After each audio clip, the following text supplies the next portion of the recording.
Okay, cool. This is Garden Studios. Welcome. I'm ready. Well, welcome to another episode of Garden Studios podcast. To my right is my wife and my lovely life partner. queen. Today we have a famous guest. Now, Not even. I'm so nervous because we don't get a lot of famous people on here. Guys, stop. You're only the second famous person we have on here. My bank account says I'm not famous. And the first one was Jesus. Just kidding. But on a real note, this guy has such a deep history with songwriting. He's collabed with different groups such as Grupo Barak. Did I say that right? Mm-hmm. Beautiful. Maverick City, BJ Putnam. Yep. And he's a worship leader here at Bethel Church here in Redding, California. And powerful worship leader. And to be honest, one of the things I really admire about you, bro, is your humility. Oh, thanks, man. No, seriously, like you're so down to earth. You're easy to talk to. So yeah, man. With no further ado, let's put it together for Edward Rivera. Aw, thank you. I'm so sorry. I'm being so Mexican right now, eating watermelon and tahini. Is that tahini? Yeah. This is tahini. I had to stop. Like, I ran out, so I had to stop. I was craving this today for some reason for Really? dinner. So this is my dinner: watermelon. And That's tahini. your dinner? Yep.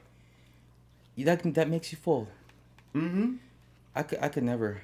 I need rice in my diet. Rice I and need meat. some type of carbs for it to feel I like. had rice for lunch, so that's why I'm so Did you? full. Mm-hmm. Gotcha. I did. I cooked some rice, With what? chicken. It was a Mexican dish. Nice. Well, it's been a while since we had Mexican food. We should. Dude, you're should get some- Filipino. We're the I'm same. basically Mexican. But you're basically the same. Right. How many people confuse him We're for Mexican, Mexican? but we put soy sauce here and there. Mm. That's basically the difference. And we put tahini. There you go. But so why don't you talk about our first segment, babe? Wait, if this gets ASMR, let me know. Cause Oh, no, you're good. Okay. You're good. It- You're good. you I can't kinda really like hear. it. Can't really hear the chewing. Like white noise. The first segment is the game, which is called Word of the Day. So Oh my basically, Word of the Day is a game we play throughout the podcast where we choose a word that's usually like either long or like funny, but nobody really uses those words. And whoever is able to use the word of the day like naturally throughout the podcast wins. Oh, God. Like So through the what conversation. do we win today, babe? Today is dozen donuts. From? Heavenly Donuts. So we're not sponsored by Heavenly Donuts, but we sponsor Heavenly Donuts. How about Heavenly that? Donuts sponsor us. Yes. That could be like a weekly prize. How cool would that be? Yeah. So whoever wins today's word of the day gets a dozen donuts from Heavenly Donuts. Yes. So babe, why don't you talk about what our word of the day is? So the word of the day is Kakorrhaphiophobia. Kakorrhaphiophobia. Kakorrhaphiophobia. And we'll put it right here. Kakorrhaphiophobia. Yeah. Yeah. And it means it's an abnormal fear of failure. Great. So whoever uses that word within the podcast first wins the prize. Oh my God. Yeah, Kakorrhaphiophobia. So, Mr. Edward Rivera. Honestly, so you songwrite for a living. I don't know a lot of people that I mean, kind of, yeah. like I don't know a lot of people that really, to be honest, and it's sad, that does what they love for a living. Yeah. You know, like, have you ever always wanted to be a songwriter? I didn't know this was a thing. Really? Mm-mm. I don't know. It was a thing either, No, to be honest. I didn't know. I was writing because I felt like, well, I wanted to do an album. So I kept telling the Lord, I was like, I want an album. I want to do an album. Sorry. Quick tahini, pause. Tahini, you gotta sponsor this man, right? Tahini. Yeah, so I wanted to do an album so bad. And every time I went to the Lord about it, he was like, okay, well, where are your songs? Oh. So I was writing. I was writing for myself. So what year was this? Give us a This was timetable. probably like 2018, 2017. Gotcha. Mm-hmm. Like, yeah, because when did I move here? It's been 5 years. Yeah, so Yeah. like 7 years ago. Wow. Yeah, I mean, I've written before, Right. but even then I didn't think like this was a thing that people Right. do. I was just like, well, I want to write for myself. That was the Right. only thing that I wanted to do. So I didn't realize until I got signed with a label that this was a thing. Like, so what happened was, I had all these songs already because the Lord told me to write. Right. And there was a label that reached out and they're like, we're writing for a record for this Christian artist. in the Spanish world. Oh, wow. Do you have songs? And I was like, yeah, I have a bunch. So Wow. I gave them the songs, and they ended up using a lot of them on their record. So that's kind of how I got introduced to all of this. Like, wow. I was like, oh, wow, I could write for other people. Like, Right. I didn't know that was a thing. And then I got signed. So then that kind of started the whole, like, constantly writing Right. thing. I mean, but so 2017 is when you moved to Reading, and that's when you started writing a lot? Mm. Or I moved to Reading 5 years ago. What year were we? 2022? 22. Yeah. It was like 2019? Yeah, like 5 years ago. Yeah. Yeah. So I started writing a lot when I got here. Gotcha. And Bethel has nothing. Bethel definitely influenced a lot of it, but it started off. I started off like writing a lot before I even like got immersed into this world. Right. So yeah, I started writing, and then I think Brian and Jen like they kind of poured into that part of my life. Yeah. And they invited me to like the retreats like that they would do for like artists and Nice. and stuff, and I just started to like just get so much knowledge about songwriting. Wow. So I started doing it. Yeah. Yeah. I was definitely had Kakorrhaphobia. Oh my Kakorrhaphiophobia, whatever. Bro, okay, pause. Matal and I were like, because I haven't won one in such a long time.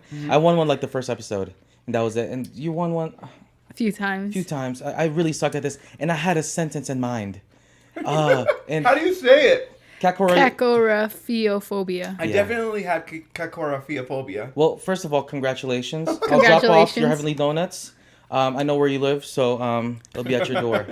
But Oh yeah, you helped me move. He helped me move. yeah. Anyways, so yeah, you earlier on before you really got into like heavily songwriting. Correct me if I'm wrong. I think you were telling me a story how BJ Putnam kind of also Oh my God. influenced you a lot. So with yeah, that. so like the beauty about working with BJ, I mean, I was young. I was like 20. So what? Okay, 20. Wow. Yeah, I was like 20. So that was way over 10 years ago. Yeah. And I loved like being there with him, like Yeah. just learning a lot. And Right. I never really like got that much of a chance to write. Uh-huh. But what he would do, he would just put me in rooms just to be there. So like. Wow. So that did a lot because I was like taking notes. I was watching Right. him write with Israel Houghton. Wow. I was watching him write with like so many different people. Mm-hmm. So just like seeing their process like really kind of helped a lot of like Right. how I do it. And not only that, but I think it also helped like me as a worship leader Uh-huh. because I got to apply some of those like writing moments on my spontaneous stuff. Right. So it kind of just kind of Yeah. sharpened my mind. Bring us into that room of 20-year-old Edward with Israel and BJ Putnam. What does that what does their interaction look like? Is Israel on the guitar like does he start off with a progression? Does BJ start off, hey, I have this idea? Edward at 20-year-old felt so unworthy and so like small. Uh-huh. So he would hide in like I would not say anything. So I would just hide in the corner like I was invisible. And I would just be there. So like he would be like, for example, with the Israel thing, like Uh-huh. he would be leading the room, like the direction of a whole Oh, song. it's with the whole band that they're writing together with? Sometimes it was just with the MD. Gotcha. Whoa. Okay. So I didn't know that was a thing. I assume when people say they're co-writing, it's just the two of them. That's so interesting that I didn't know that people co-wrote with like a group of people, or at least like an Yeah. entire band on the spot. No, sometimes they do. Sometimes Wow. they do. I know that. Well, for this specific, the times that I was in a room, it was for live recordings. Gotcha. So they were writing for that live recording. those So there was parts, musicians around. There was a bunch of people around. But Gotcha. I mean, I know that they've written like just the two of them before. I think there's no like particular way to do it. It's Right, just a for bunch of sure. ways to do it. But yeah, it was fun. It was a great time. I got to learn a lot from all of them, and I just, I mean, you're learning from the best. That's like the Yeah. best. So I don't know. I just kind of applied it to my worship leading, and Right. then eventually wrote myself. I didn't write a lot in the beginning because I definitely had Kakorrhaphiophobia. There you go. and I was just like, everything I write sucks. Oh, So I was just like, oh no, because I kept comparing it right to everything else. So, I mean, I was sitting with Israel and Yeah. all these people, and I was like, yeah, this does not sound as good as what they're writing. So I was just like, nah, never mind. So I kind of like got discouraged. Yeah. But I just did it anyway. I mean, eventually I kind of got to a place where I was just like, I mean, I'm just writing just, I don't care who hears it, Yeah. you know, at this point. So, yeah, there's stuff that I write just because I don't have an intention. Not every time I write, there's an agenda. Right. You know? So, Sure. So, yeah. So you said something there. You said you don't really write much because of comparison. Can you talk about that too? Because I feel like no matter how good you are at something, there's always that little thing that you have to fight off. Or maybe I'm wrong. Maybe it's something that you can completely, got over. But talk to us how you got over that comparison. Or is this something that you still have to shush here and there? And what does that look like for you? Sometimes that likes to creep back in, but for the most part, it's not as loud anymore. But I think once I started to grow in my confidence in myself, like trusting myself and what I want to say. Yeah. And also, like, that kind of helped. Also admitting where I needed strength. Like, it was, I had to admit to myself, like, oh, writing in English, like, I think I'm better at co-writing, or in certain sessions, I mean, like, I think the strength that I bring to this co-write is more so, like, melodies, or not necessarily lyrics or whatever. So just kind of like knowing where my strengths are in certain sessions and just like bringing that. Right. Because if not, I just will always focus on what I can't do and what I can't bring to the table, and Right. it'll just like start affecting me. But I think the more I did it, the better I got, and the more confident I got, and the more sure I knew what I wanted to say and sound, and yeah. For sure. Wait, so when you're co-writing with someone, like you said, there's no wrong or right way to do it, but what do those interactions usually look like? Is it usually a person that says, "Hey, Edward, I have this one line. Can you help me build on this?" Or is it more like, "Hey, I don't know what we're gonna write. We just want to get together." Yeah, like, what is it usually? Sometimes it depends. I mean, now I would say now it's definitely more like people come with an idea, or I come with an idea, or a concept, or a reference. Like, it'll be like, I'll bring a certain song and I'll be like, I want to write something like this style. Like right now, I just showed you in the car. Like, Yes, you know what I mean? dude, it's so good. I bro. showed him a song that I wrote today, and it's very like 80s, very Weekend, very like Miley Cyrus.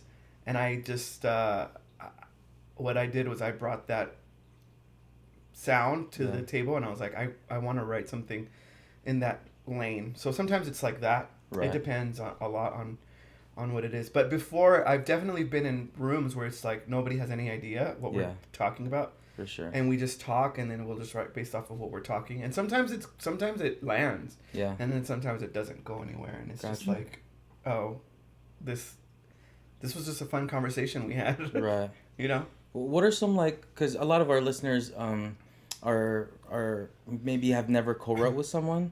What are some do's and don'ts in co-writing? Because I from my experience or from watching others. Don't mind me. I'm gonna you're good. watermelon myself. Sometimes I feel like because let's say I bring a verse to a person, maybe I'm very it's like it's my baby, and I get afraid to kind of show it to you. And what's the ethics with that? I think definitely not being like create a safe space where you can give feedback. Right. But you if you're bringing a song, you have to kind of be open for feedback, because if not, then you communicate what you're wanting. If you just want somebody just to listen to the song, right, then they can listen to it. But if you're bringing it to the table so that they can like give you like insight or what they think or what they're hearing, right, then just be open for that. But I would say like first create a safe space and you know, come to it healthy as well, like open-minded, and willing to like learn and hear other people's perspectives for sure on what you're trying to say, or and not taking everything so personal. I think sometimes like it won't sometimes even like the suggestion that they're giving you is not necessarily good in your opinion, so it's not a big deal. Like, there's definitely been times where they're like, where I've written something and they're like, I'm not really sure about this line or whatever, and I'm like, I feel confident in it, so I'm gonna leave it, but I like that kind of like, I like where you're thinking, I like where you're going. I feel like it's not where I'm trying to go, but that's like, I receive it, like I'm open for it. I'm open to it, you know? Yeah, for sure. So I don't know, you just do it. Right. Tahin break. There you go. What do you call this? Have you ever co-wrote with someone and it feels like you guys are both just not agreeing on everything? Oh yeah, that's how do you work through that? Like, do you ever work with that person again? No. I'm not even gonna lie. No, can you name some names? I'm not even gonna like lie. Sometimes, and I think that's okay. Like sometimes, you vibe with people. It doesn't mean you don't like them as people. Right. Or that you don't like what they do or how they work. Right. There's people that I love how they write. I don't really like having a session with them.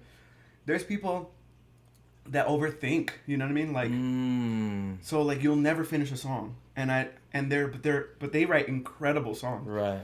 And I just can't write with them. Yeah. Just because I feel trapped into like where they're into their way of thinking. Wow. And there's nothing wrong with their way of thinking or anything. It just doesn't work with the way I process music, you know? Right. So it's not a bad thing. Right. It doesn't mean you hate them or you don't believe in their work or anything. So I don't tweet about them. Be like, they suck. No, don't tweet about them. Babe, write that down. Gotcha. Don't tweet about them. Yeah, I think that's key because I feel like there could be people who are wanting to write with other people and they have one bad experience and they feel like either I suck at this or like or just like it can never happen again. Yeah. But that's good to know that even someone find your people, find who you want to write with, find who you gel with, find who brings out the best out of you. For sure. You know, find that person. Yeah. Yeah, and it's trial and error. Yeah. You know, sometimes you just gotta get in the same room with someone to find out if it's gonna work or not. You know? Yeah, for sure. Now let's say. So that 19, 20-year-old Edward that's in that room with Israel and BJ, what would you tell that Edward now if you were to meet him? What's one thing you would tell him? I would definitely tell him to not be so intimidated. Like that he belongs there. Yeah. I never thought about that. That's a good question. But that's literally it. I felt like I didn't belong. Even though I was literally welcomed into the room. Yeah. Wow. I just felt so small. Yeah. I'm so sorry. ASMR right here. I felt so small and I felt like nothing, I couldn't measure up to what was in the room. Yeah. Or who was in the room. Yeah. And I think I would have definitely spoken to that identity and been like, dude, you're already invited here. Like, you're here. Just belong. Just kick your shoes off, relax. Yeah. Like, and just enjoy the moment. I think I was so afraid to do or say anything because I didn't want to. I felt so like welcome that I didn't want to ruin. Like I didn't want the doors to shut. I didn't want to get kicked out of the room. So I was like, I'm not gonna do anything that's gonna like jeopardize this. So I'm just gonna be this little fly on the wall, you know. So I definitely would tell him to relax and that he's welcome there, that he got invited, so chill. Yeah. No, that's so hard. I mean, like, from you speaking to 20-year-old you, it's easier to say in hindsight because you've been through what you've been through. But like, just imagining what you were feeling like, oh my, these are freaking legends in this room, and you're like, you know what I mean? Yeah, for sure. But totally, like, to the songwriters who are listening to this podcast, dude, what Edward just said is so powerful. Like, you know, like just own your voice. You know what I mean? Yeah. And just go after it, eh?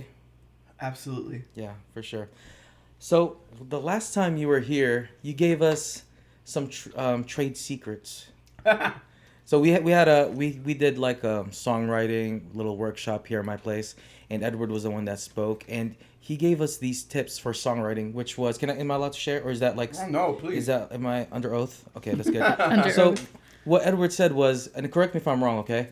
He said if you're having almost like a writer's block, or like you're having a hard time finding inspiration, and you know what you're speaking about or you're writing about, write 10 nouns about that thing, and then 10 adjectives about that thing, and then you kind of string it together to create lines, right? Is that accurate?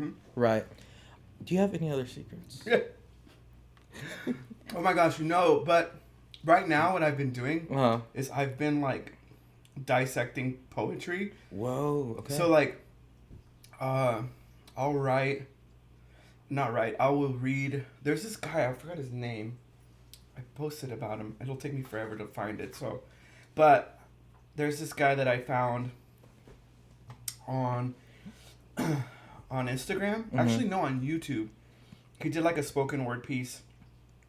And I was like, I wonder if he has any books or whatever. And he has a couple. And I was just like amazed by what I was reading. So his name is Rudy Francisco. I think he's from the Bay Area. I'm not sure. Maybe not. Don't quote me there. But like for I was reading some of it. It ended up being almost like, he's not Christian at all, but it ended up, some of the stuff that I was dissecting ended up being so deep that it like applied to my own walk with God or whatever. So like for example, he wrote, sometimes the space between someone can be measured by the number of times you look at them and feel nothing. Whoa. So I never thought about space between like someone that you're close to being described in that way. Right. And then I started thinking about my own times with God where I've been definitely like leading at all these places and all these venues, but I was yet feeling so distant. You know what I mean? So I ended up writing stuff too. I was just like, oh yeah, I wrote. So this is one of my posts. I said at one time I was reading this poem and realized that I was in a long distance relationship with the Lord for 2 years, even though I went to church every Sunday. Wow. So I never thought of my relationship with the Lord as being long distance because I was like in ministry. I was very involved. My world revolved around church. So, and I learned that I could be on a stage with thousands of people singing praises, but on a mic hooked thousands of miles away from the true venue. And then I remembered Pastor Bill's message. He said something. He said, routine without surrender is just religion. And I realized that that's literally what I was doing. But so dissecting poetry, bringing it back to that, kind of has helped me really examine a lot of parts of my heart with the Lord. But check his book out. I've been reading a lot of his stuff and trying to figure out why would he say that? Why did he choose to describe that this way? And it's challenged me as a writer to think outside of the box. That, you know what I mean? Yeah. So, yeah. What's his name again? Rudy Francisco. Rudy Francisco. So before you came here, I was thinking of, like, you get paid to write. So it's like, I know you probably don't like to look at it as an occupation, but it technically is, you know what I mean? Yeah. Now, because you get paid for it, is there a pressure behind writing when you're getting paid? And if there is, like, how do you handle that? Well, you don't get paid. I mean, you don't get paid to write. You get paid if what you wrote gets picked up. Gotcha. So yeah, there's pressure of like, especially if you're writing for an album. Right. Be like, I want to write something that's gonna make the cut. Right. Because sometimes for an album, for example, let's say you're gonna do an EP, and you have 5 songs that you need to nail down. So you write like 10, and pick out of the 10 which ones are the top 5 that make it on the album. That's kind of how it goes with different projects. So there is pressure in the sense of like, I want my stuff to get picked up, you know. So there is a lot of pressure, but it's funny how it works. So sometimes the songs that you didn't even think were gonna make it, and the songs that you were just kind of like not really as invested in, end up getting picked up and end up taking off. And the ones that you like put so much thought into and time and like that, I'm so sorry, that doesn't. So it's weird how that works. Wow. Now, just out of curiosity, let's say from the projects you've worked with, how many out of how many songs do they choose from, and how many songs do they actually pick? I told you, like, Is it like 40 songs and then they choose like 12 of them? it depends. It just depends. I think I don't think there's an average. I think they just like to have as much songs as possible to pick from. Right. So, for example, at Bethel, they have an album they'll send out to all the writers, and they'll be like, hey, make sure you send in your song suggestions by this time or whatever. And they're trying to just collect as much as they can so that they can pick like the top 10, out of all of them. So, but yeah, so it's not necessarily that you're getting paid to like write. You get paid if your song gets picked up. Gotcha. So that's where the pressure comes in. Yeah, for sure. How do you handle that? I mean, I don't really think about it. I write so much. I'm like, one of them's gonna have to. I'm putting 100 songs on this. You write That's so awesome. much, like, that you're like, I don't know, something has to work. Yeah, for sure. And if not, then you gotta just write some more. Yeah. Wow. Yeah. So I try to write a lot. I try to write every week. Gotcha. Sometimes I don't finish it. I don't try to put that pressure on myself of I have to write every week like a full song, or that pressure of like I have to write bops. Like I just write just to write, Yeah. Wow. That's awesome. Before we transition to our viewer questions, I have one last question for you. If you weren't songwriting, what would be your hobby or occupation? I think I would be a barber. Really? Wait, do you I cut did hair? not see that coming. No, but I love it. I when I was in high school, I would like practice and stuff. Really? So if I wasn't, I think I would be like cutting hair. Yeah. That's so interesting. I'd have my own shop or something. Wow. So if you're in Redding, California, I don't know how to cut hair. So. Edward will be doing. You want to be a guinea pig? If you want to be a guinea pig, holla at your boy right here. No. I will mess your hair up. Paul will be a guinea pig. I'll be your guinea pig. Yeah. But with that, do you cut hair? I mean, she cuts my hair. I don't know how to She cut just hair. shaves my head. And if you notice, everything you have, I'm gonna cut this out. I have a Hitler haircut right now. Really? So it's just like It's just the top. You see? that doesn't look bad. It's just an undercut. She just, I guess that's what it's called. She just shaves it. Just to the side. And I Keep it just kind up. of do a little fade here because that's only I can't. You always wear hats. Yeah. Yeah, that's and why I have don't care. I have really short arms, so it's hard to get there. You know what I mean? Shut up. Yeah, it really is. I do have short arms. I'm built like a yam. I have short appendages. But anyway, with that being said, let's move on to our viewer questions. What is a viewer question? So it's a question that someone sends in. So we post on Instagram. Like if you have any question, post it here. And so last week we didn't get to one of them. And so the viewer question today is from Gianna V, 20 years old, from Redding, California, from in town. Here in town.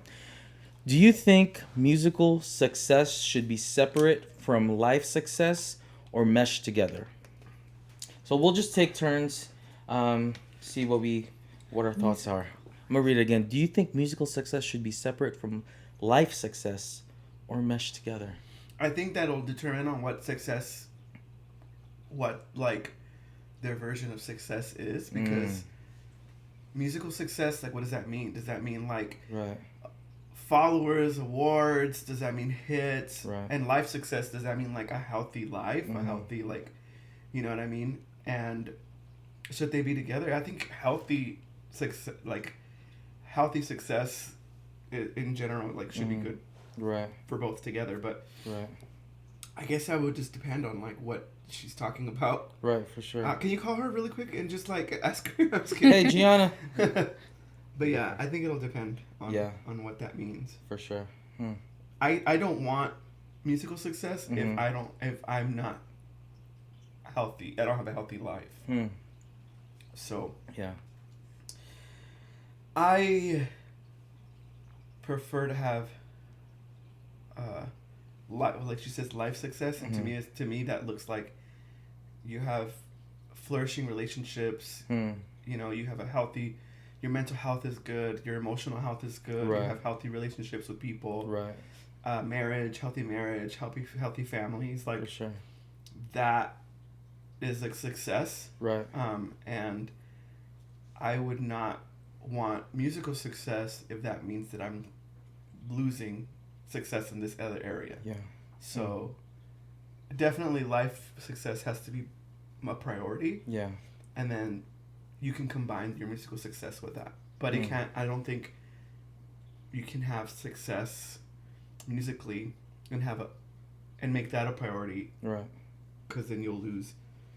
I mean, how many stories have we heard of so many people, you know, who are thriving in the charts, but their life's a mess. I mean, we see them all the time on TMZ and For sure. you know what I mean, like all this stuff. Not that I watch TMZ, but I do. But but yeah. Yeah. No, that's great. I agree. Yeah. What do you think, babe? Yeah, it's like, I agree with what you said. It's like what you define as musical success.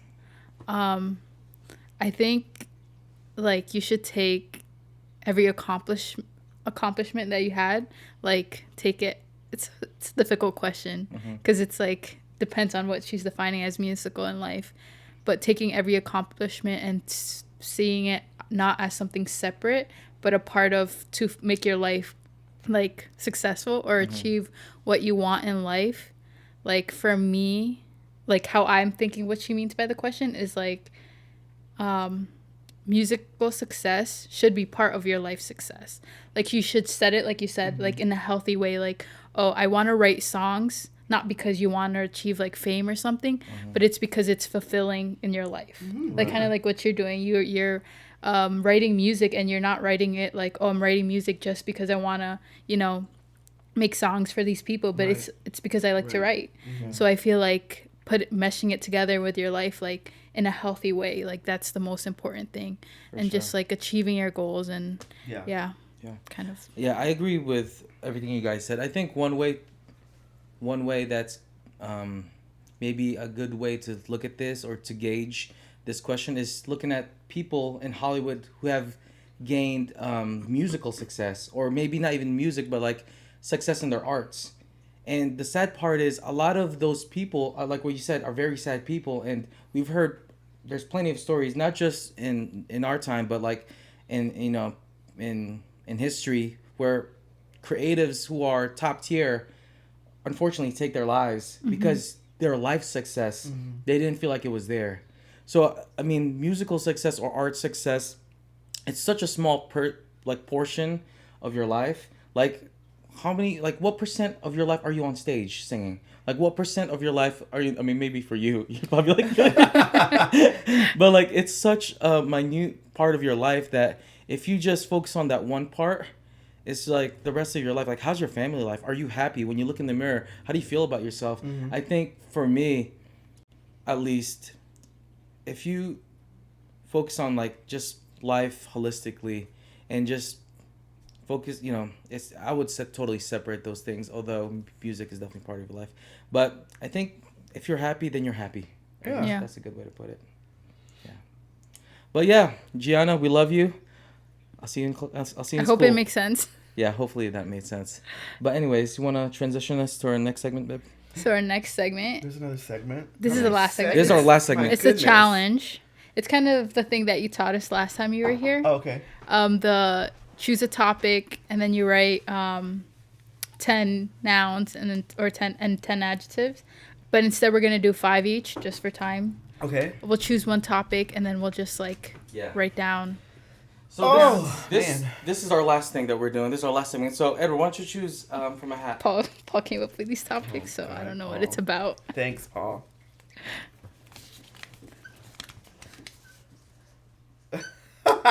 Which one is it? Love handles. Oh yes. That's my topic, and I have to do 10 nouns. So we'll do it together. We're all Okay. working together. So so right here we have nouns and adjectives. So love handles. What's one noun for that? A noun for that? The thing that pops in my mind is fistful. Fistful? But that's not like a noun. It kind of is. I mean, no, that's more of a Adjective? Is that adjective? A fist is a noun. Yeah. So just write fistful is fine. Fistful, yeah, fistful. That sounds like a noun. All right, what about you, babe? A noun? Yeah.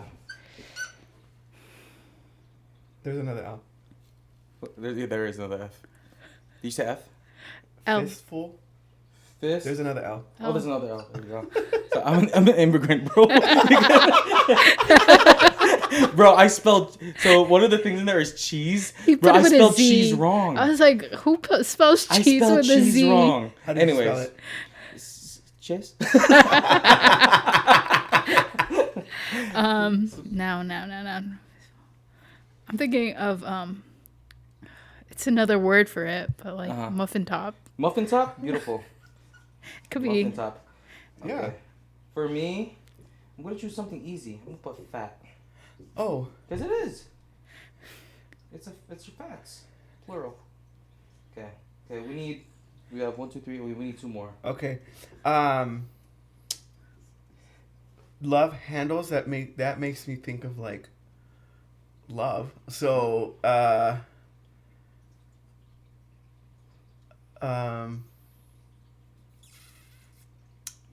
what's another way? Around is an adjective. I'm already thinking adjectives. It's easier with adjectives. How about overflow? That's not a noun. That's not a noun? No. It's like from the overflow Noun is of my heart. people, place, or thing. Oh, It's easy. People, place, or thing. Lizzo is a person. Lizzo? Uh-huh. Who's Lizzo? She's a Lizzo singer. Is a singer. You don't know who Lizzo is? No, I only You listen probably to, heard her song, but don't know I don't who listen she to like is. Christian music and stuff. No, he Oh, does. okay, He doesn't okay. listen So to. good, He only yeah. listens to you. Oh. So how many is that? 1, 2, 3, 4. Wait, so, one more. So one who's more. another? I think of hands, Hands. Hands, yeah. Okay. because a lot of times, you know, you Hands. grab the love handles. Okay. Hands. Okay. Okay. Just for Paul, we're gonna look up what an adjective is, so that we can make sure that we do this right. An adjective Something to is a describe. word or phrase naming an describes it. attribute. Yeah, it describes it. A noun. Uh-huh. So, for example, beautiful. Beautiful. That's Is a that, good one. are we using that? Let's use it. Okay. I say soft. Ooh, okay. Beautiful. Soft. Oh, writing upside down. I know, Impressive. am I doing good? Okay, Yeah, beautiful, actually, you are. soft, curvaceous. Curvy. Curvy. Okay. I don't think you can spell curvaceous. I know. Not the Beautiful, soft, curvy. Think of what is like a object that describes something beautiful, soft, or curvy. marshmallows. Okay, so marshmallow would be a noun. That would be a noun. That would be a noun. Dang it. Just write it. It's fine. Okay, marshmallows. M-A-R-S-H. Marsh. Okay. Just do that. Marsham. Marsham. Okay, guys, we need so two more but adjectives, I would guys. think like a way to describe something like that is fluffy. Fluffy. Yes, they are fluffy. Whenever I touch mine, that's exactly what they say. Fluffy. Fluffy. I don't know. The word yummy just comes to me. I mean, yummy. They're yummy. Then put. Just because You're saying love 'Cause you're handles. you're that could be, thinking of- that could be your wife. See, it's because you get there because of the yummy. You know what I mean? All right, so let's just call this out. Can you read it? Okay. Start with the nouns. The nouns, we got marshmallow, fistful, muffin top, fats, Lizzo, hands. Your handwriting is just like And chicken on the scratch. adjective side, we have You spelled beautiful wrong. Beautiful. beautiful, soft, curvy, fluffy, and yummy. Yummy. Beautiful. So let's work together just to do one line for a lyric for a song. Okay. So let's string something together here. So I already think of one like a fistful of yummy. fistful. That's so good. That's a hit. That's a hit, bro. Fistful of yummy. Okay. We're almost Fistful there. of yummy. Fistful of yummy. Yummy what?